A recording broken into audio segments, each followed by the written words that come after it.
Kemudian secara garis besar, nah ini akan kita lewati teman-teman. Nah pada hari pertama, ya karena ini adalah hari pertama teman-teman, kami yakin di sini ada berbagai latar belakang ya, kemampuan Excel-nya.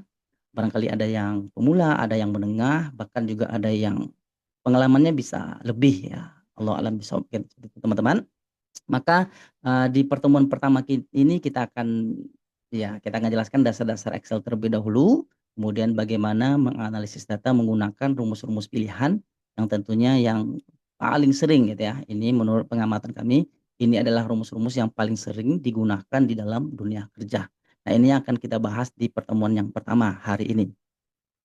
Kemudian teman-teman, rasanya tidak sempurna, artinya kurang ketika kita sudah paham dengan rumus-rumus, maka di pertemuan keduanya kita lanjutkan, gitu ya. Kita akan lanjutkan bagaimana menganalisis data ataupun meringkas data menggunakan pivot table. Karena pivot table ini adalah satu tool yang sengaja dirancang di Microsoft Excel yang bisa kita manfaatkan gitu ya untuk meringkas data ataupun menganalisis data tanpa menggunakan rumus-rumus. Cukup dengan metode drag and drop saja. Nah, ini kita akan bahas di pertemuan kedua. Kemudian teman-teman, biasanya kasus gitu ya, sebelum kita melakukan analisis data, kalau kita biasanya mendapatkan data itu dari sumber luar ataupun eksternal, biasanya data kita itu perlu dilakukan cleaning gitu ya, atau data cleansing, kita perlu melakukan transformasi data. Nah, ini sekaligus kita juga akan singgung nanti di pertemuan kedua, yaitu menggunakan Power Query, teman-teman. Jadi di Power Query ini kita bisa melakukan data cleaning gitu ya, tanpa menggunakan rumus-rumus, cukup dengan metode klik-klik saja. Nah, dan tentu di pertemuan kedua juga kita akan juga hasilkan dashboard seperti itu, teman-teman.